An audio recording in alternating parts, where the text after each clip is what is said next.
आदरणीय अध्यक्ष जी, आज का ये दिवस लोकतंत्र की एक महान परंपरा का महत्वपूर्ण दिवस है।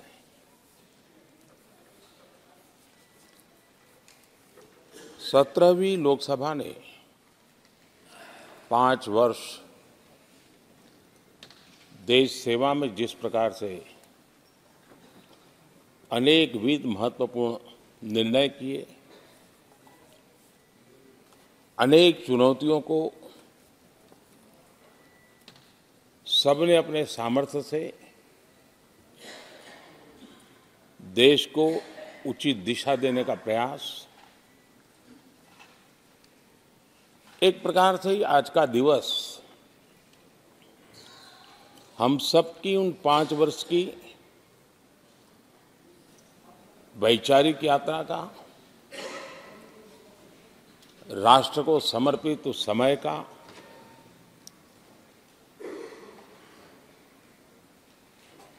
देश को फिर से एक बार अपने संकल्पों को राष्ट्र के चरणों में समर्पित करना ये अवसर है।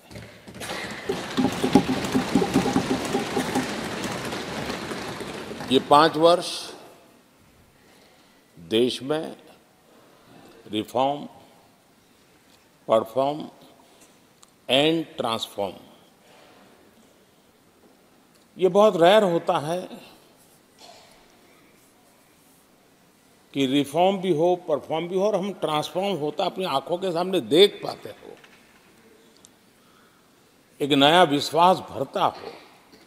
ये अपने आप में 17वीं लोकसभा से आज देश अनुभव कर रहा है और मुझे पक्का विश्वास है कि देश 17वीं लोकसभा को जरूर आशीर्वाद देता रहेगा।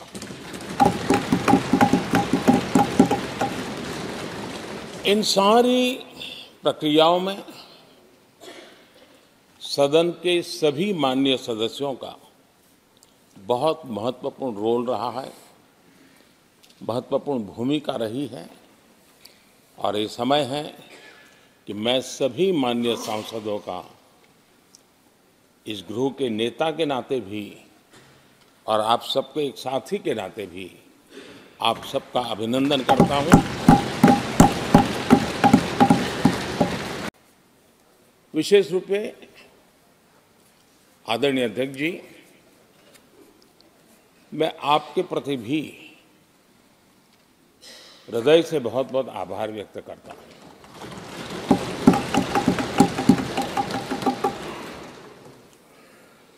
पांचों वर्ष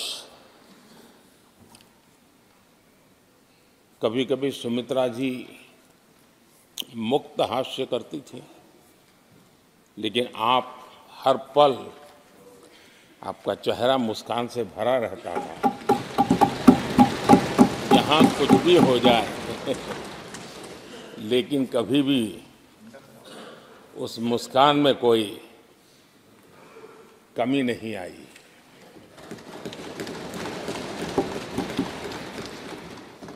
अनेकविध परिस्थितियों में आपने बहुत ही संतुलित भाव से और सच्चे अर्थ में निष्पक्ष भाव से इस सदन का मार्गदर्शन किया, सदन का नेतृत्व किया। मैं इसके लिए भी आपकी भूरी भूरी प्रशंसा करता हूं।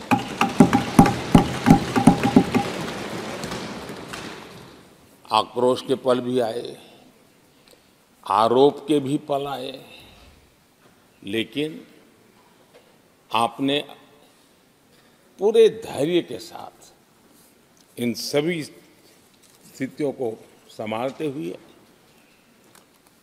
और एक सूझबूझ के साथ आपने सदन को चलाया, हम सबका मार्गदर्शन किया। इसके लिए भी मैं आपका आभारी हूं। आदरणीय सभापति जी, इस 5 वर्ष में इस सदी का सबसे बड़ा संकट पूरी मानव जात ने झेला।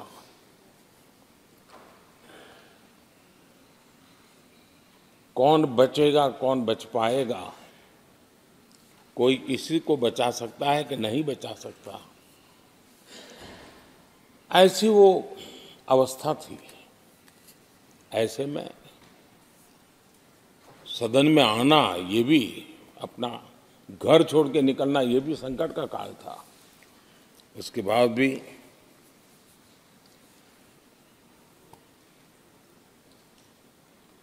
जो भी नई व्यवस्थाएं करनी पड़ी, आपने उसको किया।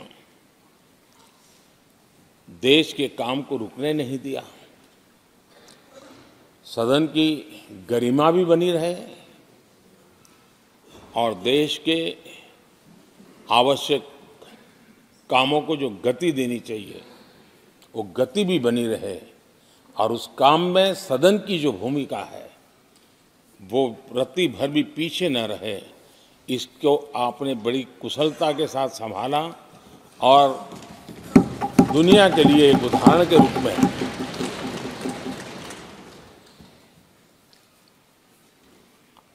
आदरणीय सभापति जी, मैं माननीय सांसदों का भी इस बात के लिए आज एक बार आभार व्यक्त करना चाहता हूं कि उस कालखंड में देश की आवश्यकताओं को देखते हुए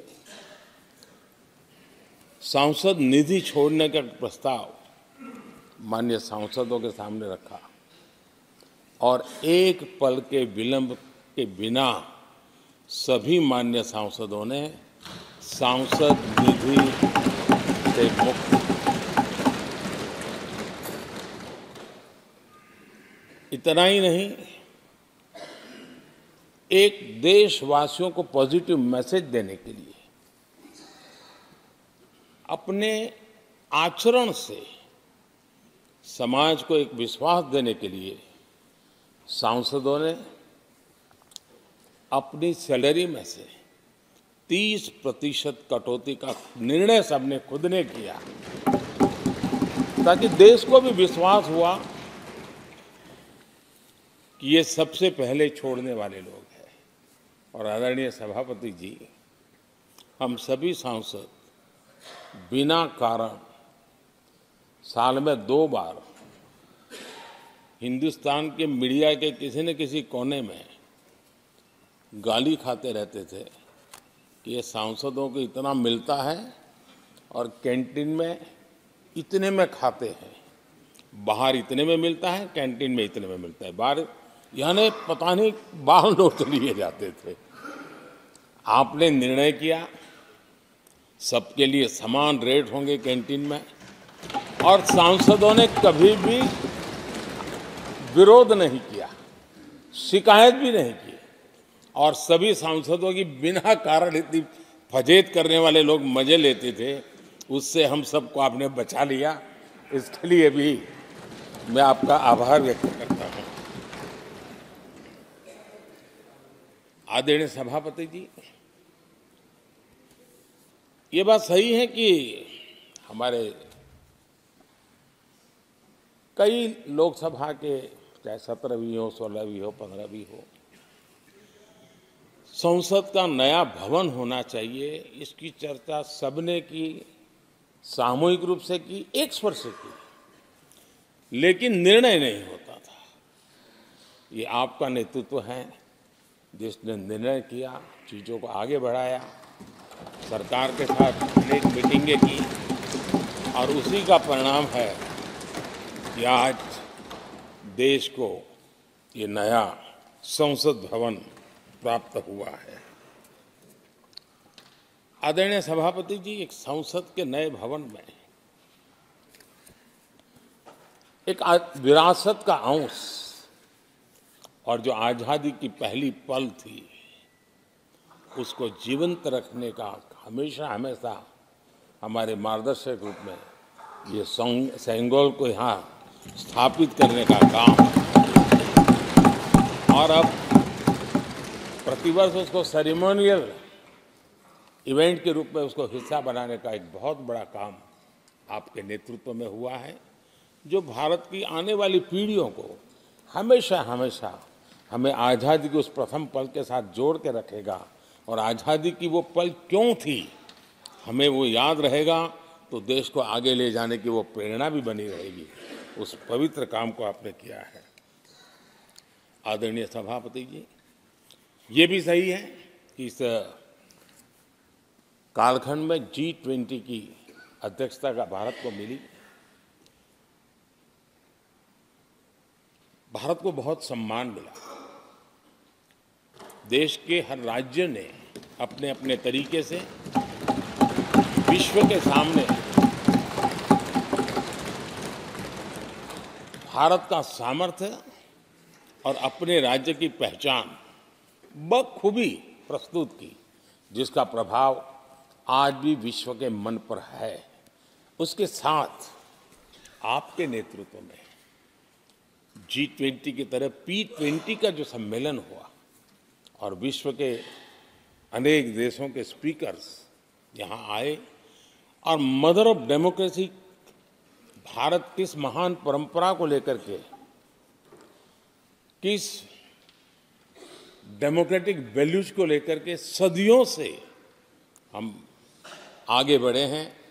व्यवस्थाएं बदली होगी, लेकिन डेमोक्रेटिक मन भारत का हमेशा बना रहा है। उस बात को आपने विश्व के स्पीकर्स के सामने बखूबी प्रस्तुत की और भारत को लोकतांत्रिक व्यवस्थाओं में भी एक प्रतिष्ठा प्राप्त कराने का काम आपके नेतृत्व में हुआ। आदरणीय सभापति जी, मैं एक बात के लिए आपका विशेष अभिनंदन करना चाहता हूं। शायद हमारे सभी माननीय सांसदों का और मीडिया का भी उस तरफ ध्यान नहीं गया है। हम संविधान सदन जिसको कहते हैं, जो पुरानी संसद, जिसमें महापुरुषों के जन्म जयंती निमित्त उनकी प्रतिमा को पुष्प चढ़ाने के लिए हम लोग एकत्र आते हैं, लेकिन वो एक 10 मिनट का इवेंट होता था और चले जाते थे। आपने देश भर में इन महापुरुषों के लिए वक्तृत्व स्पर्धा, निबंध स्पर्धा का एक अभियान चलाया। उसमें से जो बेस्ट ऑरेटर होते थे और बेस्ट एसेज होते थे, हर राज्य से 2-2 बालक उस दिन दिल्ली आते थे और उस महापुरुष की जन्म जयंती के समय, पुष्प वर्षा के समय वो मौजूद रहते थे, देश के नेताओं को, और बाद में वो पूरा दिन भर रह करके उस पर अपना व्याख्यान देते थे। वे दिल्ली के अन्य स्थान पर जाते थे, वो सांसद की गतिविधियों को समझते थे। यानी अपने ये निरंतर प्रक्रिया चला करके देश के लाखों विद्यार्थियों को भारत की संसदीय परंपरा से जोड़ने का बहुत बड़ा काम किया और ये परंपरा ये आपके खाते में रहेगी और आने वाले समय में हर कोई बड़े गौरव के साथ इस परंपरा को आगे बढ़ाएगा। मैं इसके लिए भी आपका अभिनंदन करता हूं। आदरणीय अध्यक्ष जी, संसद की लाइब्रेरी जिसको उपयोग करना चाहिए वो कितना कर पाते थे वो तो मैं नहीं कह सकता हूं, लेकिन आपने उसके दरवाजे सामान्य व्यक्ति के लिए खोल दिए। ज्ञान का ये खजाना, परंपराओं की विरासत, उसको आपने जन सामान्य के लिए खोल करके बहुत बड़ी सेवा की है। मैं इसके लिए भी आपका हृदय से अभिनंदन करता हूं। पेपरलेस पार्लियामेंट, डिजिटलाइजेशन, आपने आधुनिक टेक्नोलॉजी हमारी व्यवस्था में कैसे बने। शुरू में कुछ साथियों को दिक्कत रही, लेकिन अब सब इसके आदी हो गए हैं। सब मैं देखता हूं, जब यहाँ बैठे हैं तो कुछ न कुछ करते रहते हैं। तो अपने आप में एक बहुत बड़ा काम आपने किया है। ये एक स्थायी व्यवस्थाएं आपने निर्माण की है। मैं इसके लिए आपका बहुत आभार व्यक्त करता हूँ। आदरणीय अध्यक्ष जी, आपकी कुशलता और माननीय सांसदों की जागरूकता, उन सबका संयुक्त प्रयास मैं कह सकता हूं कि जिसके कारण 17वीं लोकसभा की प्रोडक्टिविटी करीब करीब 97% रही है।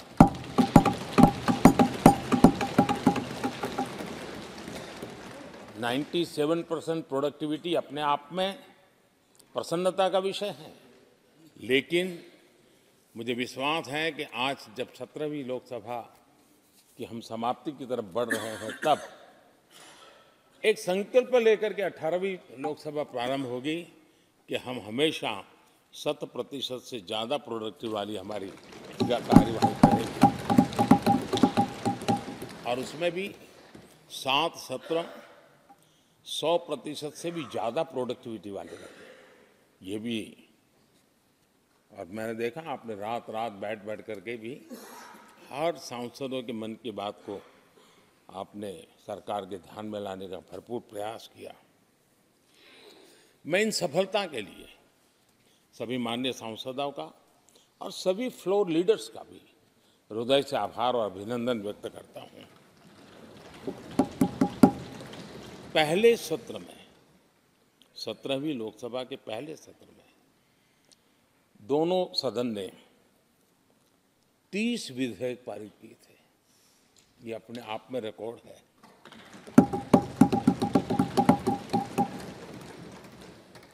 और एक नए नए बेंचमार्क 17वीं लोकसभा ने बनाए हैं।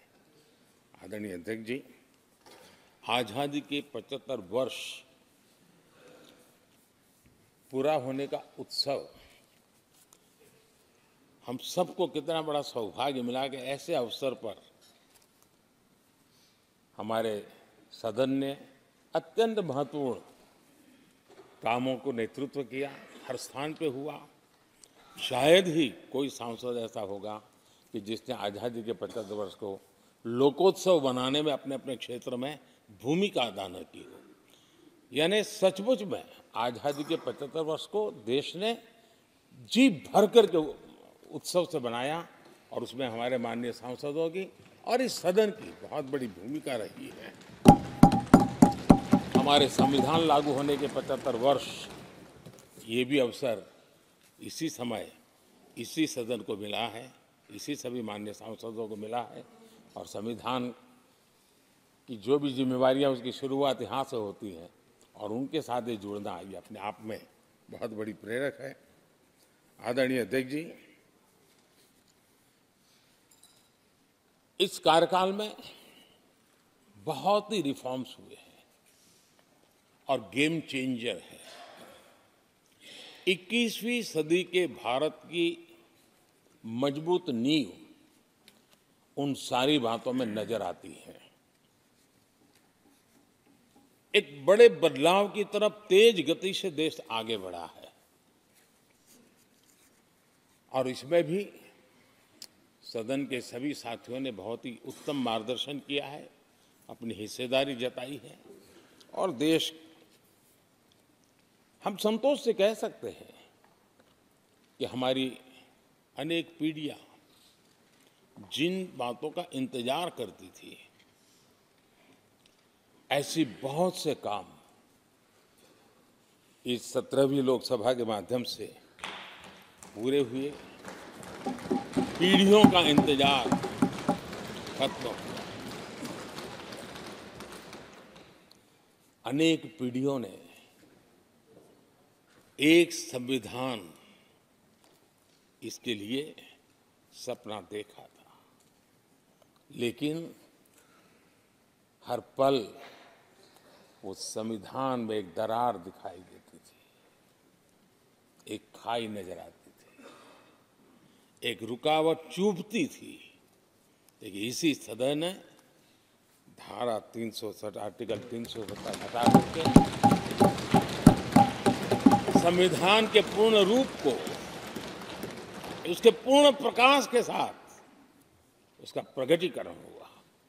और मैं मानता हूं, जब संविधान के 75 वर्ष हुए हैं, जिन जिन महापुरुषों ने संविधान को बनाया है, उनकी आत्मा जहां भी होगी जरूर हमें आशीर्वाद देते होंगे, ये काम हमने पूरा किया।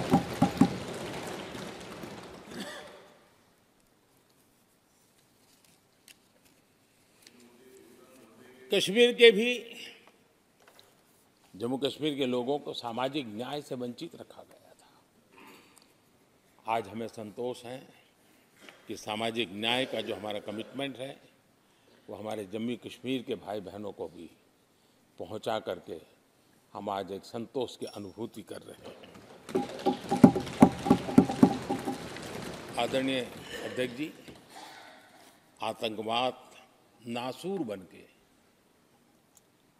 देश के सीने पर गोलियां चलाता रहता था। मां भारती की धरा आए दिन रक्त रंजित हो जाती थी। देश के अनेक वीर होनहार लोग आतंकवाद के कारण बलि चढ़ जाते थे। हमने आतंकवाद के विरुद्ध सख्त कानून बनाए, इसी सदन ने बनाए। मुझे पक्का विश्वास है कि उसके कारण जो लोग ऐसी समस्याओं का लिए जूझते हैं उनको एक बल मिला है, मानसिक रूप के उनका कॉन्फिडेंस बढ़ा है और भारत को पूर्ण रूप से आतंकवाद से मुक्ति का उसमें एक एहसास हो रहा है और वो सपना भी सिद्ध होके रहेगा।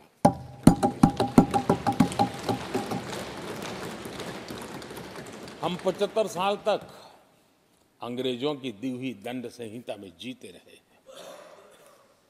हम गर्व से कहेंगे देश को, नई पीढ़ी को कहेंगे, आप अपने पोते पोती को कह सकेंगे गर्व से कि देश 75 साल भले दंड संहिता में जिया, लेकिन अब आने वाली पीढ़ी न्याय संहिता में जिएगी और यही सच्चा लोकतंत्र है। आदरणीय अध्यक्ष जी, मैं आपका एक बात के लिए और अभिनंदन करना चाहूंगा कि नया सदन, इसकी भव्यता वगैरह तो है ही, लेकिन उसका प्रारंभ एक ऐसे काम से हुआ है जो भारत की मूलभूत मान्यताओं को बल देता है और वो नारी शक्ति वंदन अधिनियम। जब भी इस नए सदन की चर्चा होगी तो नारी शक्ति वंदन अधिनियम इसका जिक्र होकर के, यानी एक, और भले ही वो छोटा सत्र था लेकिन दूरगामी निर्णय करने वाला सत्र था।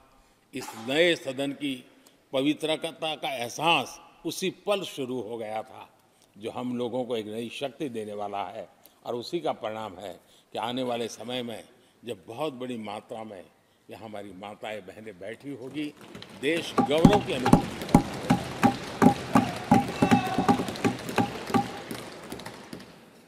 3 तलाक कितने उतार चढ़ाव से हमारी मुस्लिम बहनें इंतजार कर रही थी। अदालतों ने उनके पक्ष में निर्णय किए थे, लेकिन वो हक उनको प्राप्त नहीं हो रहा था। मजबूरियों से गुजारा करना पड़ रहा था। कोई प्रकट रूप से कहें, कोई अप्रकट रूप से कहें, लेकिन 3 तलाक से मुक्ति का बहुत महत्वपूर्ण और नारी शक्ति के सम्मान का काम 17वीं लोकसभा ने किया है।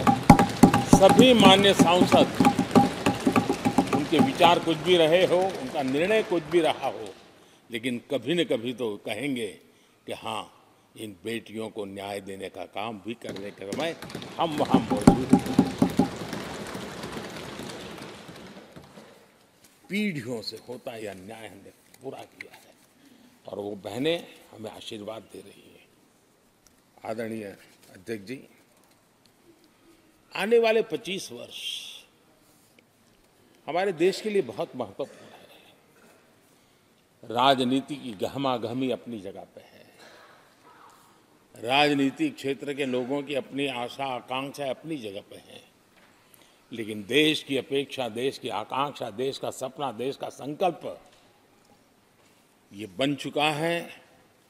25 साल वो हैं जो देश इच्छित परिणाम प्राप्त करके रहेगा।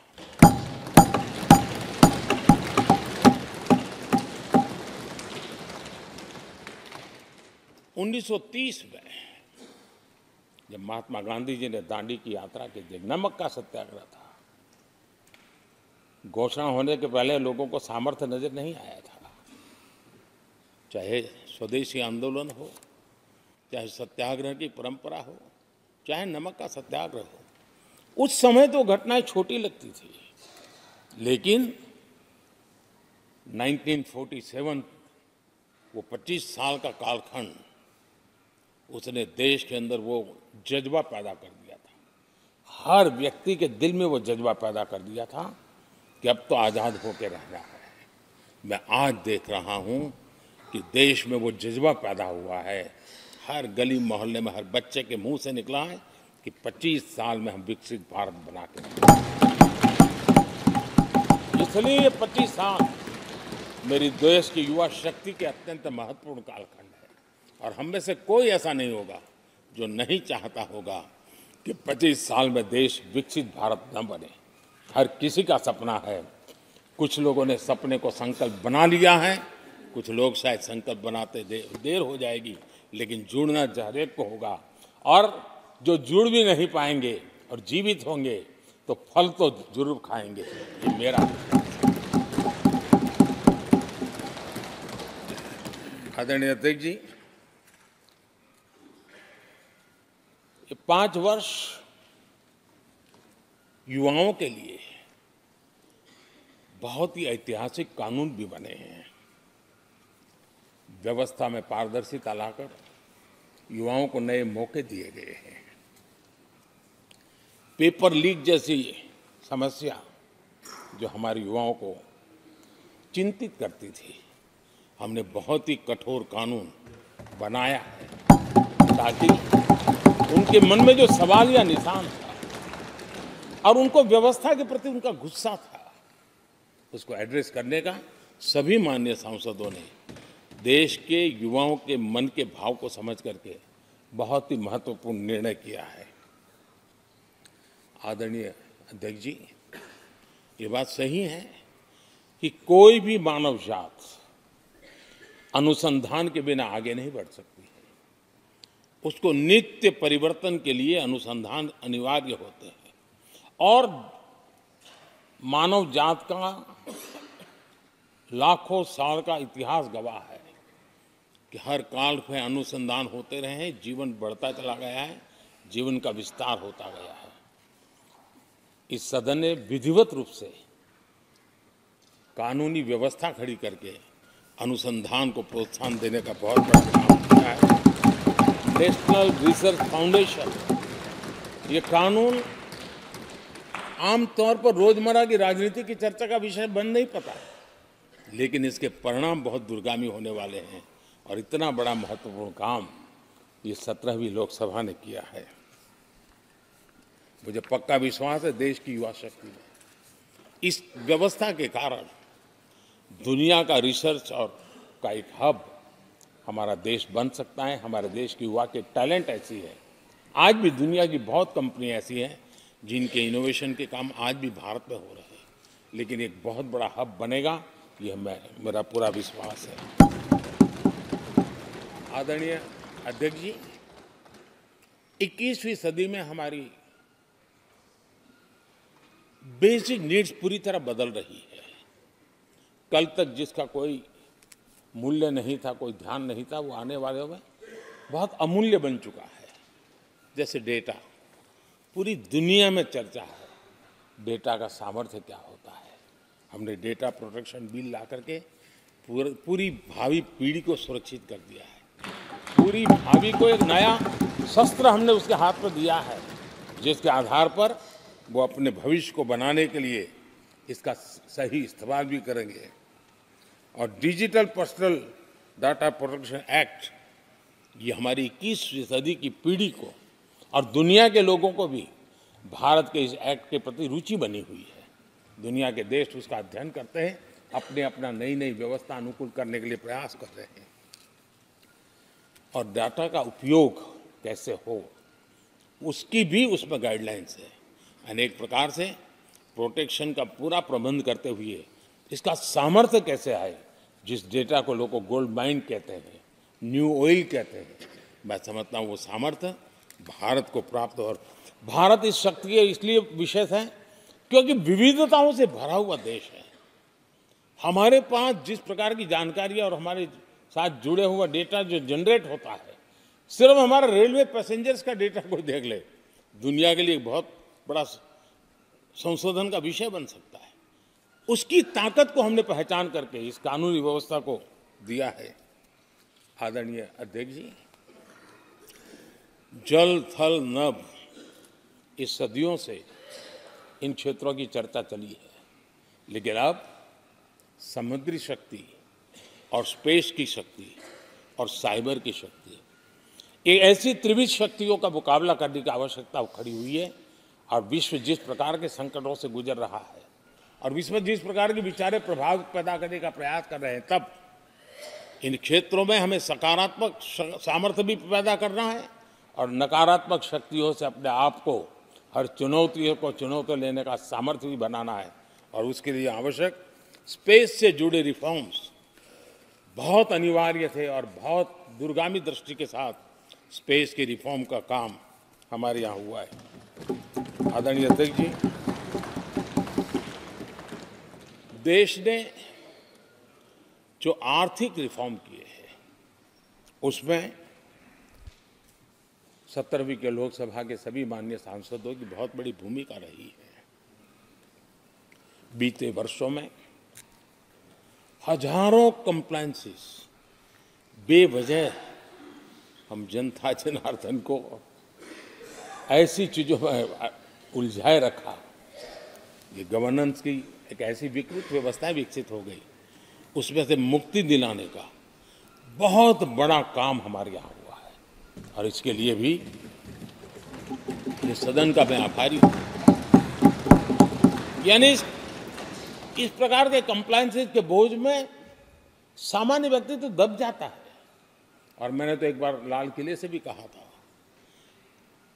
हम जब मिनिमम गवर्नमेंट मैक्सिमम गवर्नेंस कहते हैं, मैं दिल से मानता हूं कि लोगों की जिंदगी में से जितना जल्द सरकार निकल जाए उतना ही लोकतंत्र का सामर्थ्य बढ़े। रोजमर्रा की जिंदगी में हर डगर पे सरकार टांग क्यों अड़ाए? हाँ, जो अभाव में है उसके लिए सरकार हर पल मौजूद हो, लेकिन सरकार का प्रभाव उसकी जिंदगी को ही रुकावट बना दे, ऐसी लोकतंत्र नहीं हो सकता है। और इसलिए हमारा मकसद है सामान्य मानवी की जिंदगी से सरकार जितनी हट जाए, कम से कम उसकी जिंदगी में सरकार का नाता रहे, वैसा समृद्ध लोकतंत्र दुनिया के सामने हमने आगे बढ़ाना चाहिए। उस सपने को पूरा करेंगे।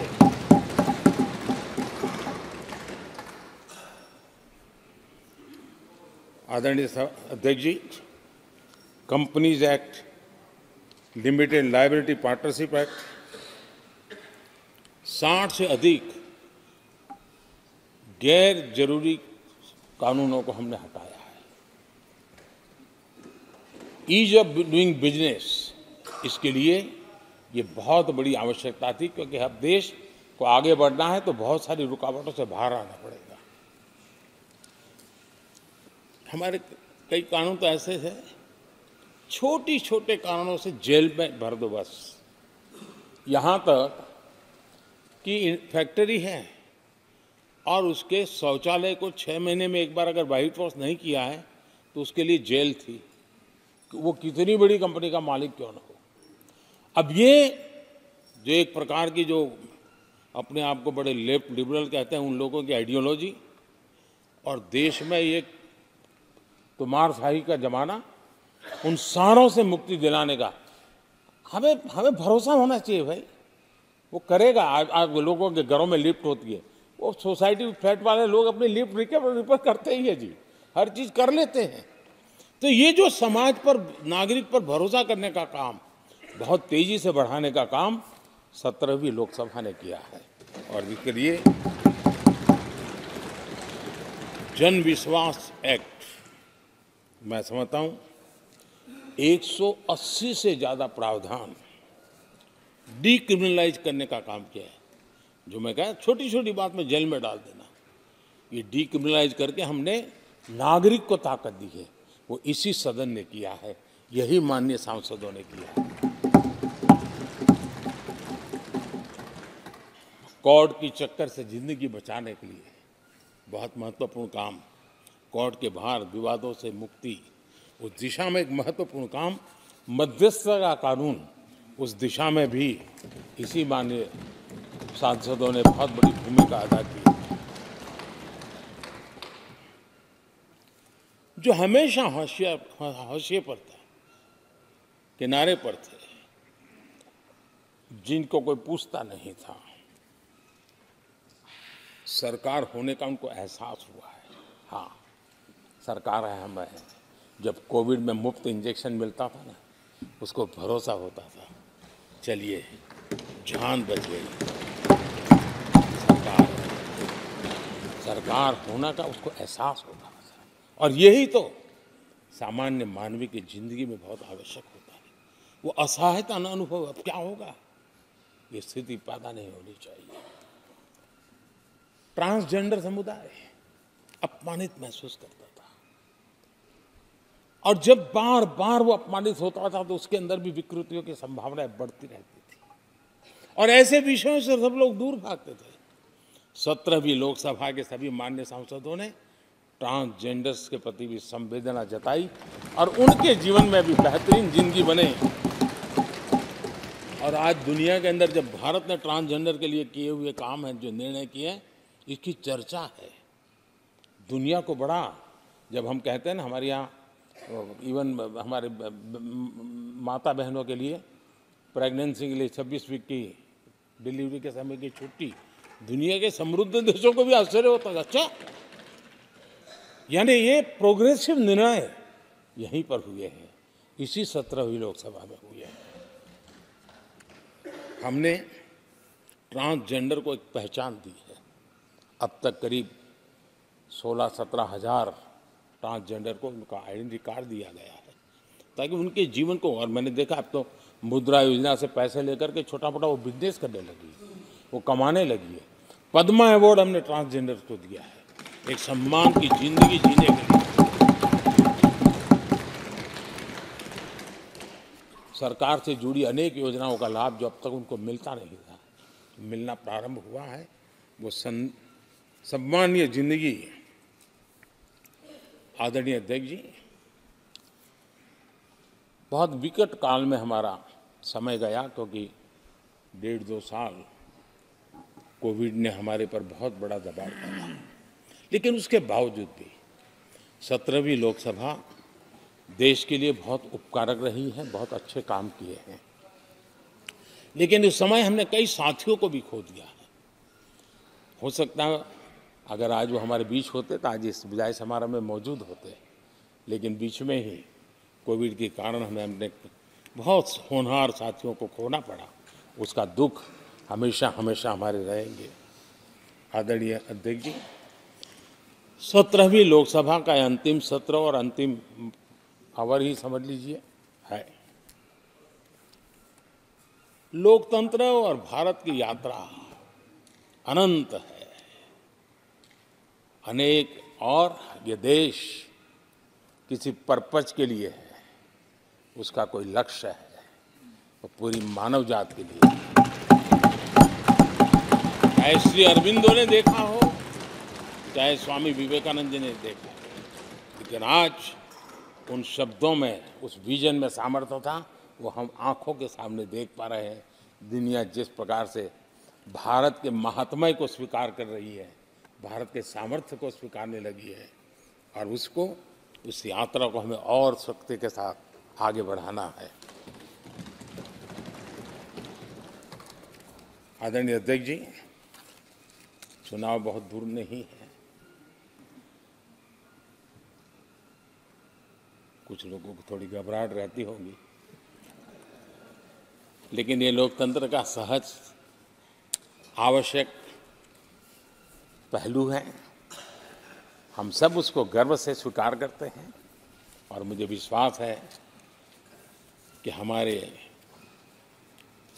चुनाव भी देश की शान बढ़ाने वाले, लोकतंत्र की हमारी जो परंपरा है पूरे विश्व को अचंभित करने वाले अवश्य रहेंगे, ये मेरा पक्का विश्वास है।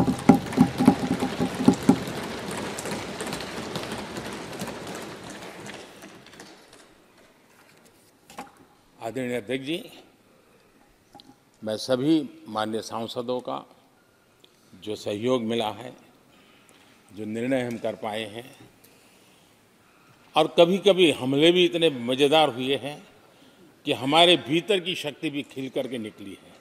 और मेरा तो परमात्मा की कृपा रही है कि मुझे जब चुनौती आती है तो ज़रा और आनंद आता है। हर चुनौती को हम सामना कर पाए हैं, बड़े आत्मविश्वास और विश्वास के साथ हम चले हैं।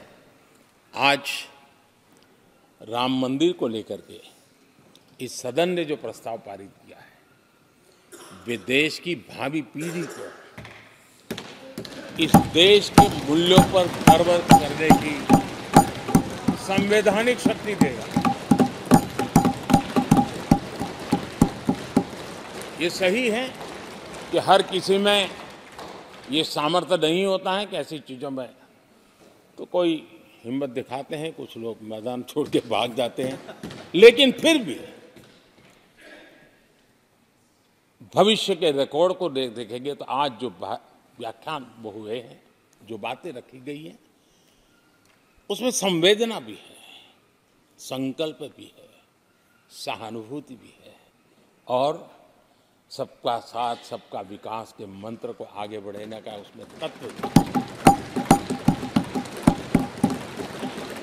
यह देश बुरे दिन कितने ही क्यों न गए हो, हम भावी पीढ़ी के लिए कुछ न कुछ अच्छा करते रहेंगे। ये सदन हमें वो प्रेरणा देता रहेगा और हम सामूहिक संकल्प से, सामूहिक शक्ति से उत्तम परिणाम भारत की नौजवान पीढ़ी की आशा आकांक्षा के अनुसार करते रहेंगे। इसी विश्वास के साथ फिर एक बार आपका आभार प्रकट करता हूँ, सभी माननीय सांसदों का आभार प्रकट करता हूँ। बहुत बहुत धन्यवाद।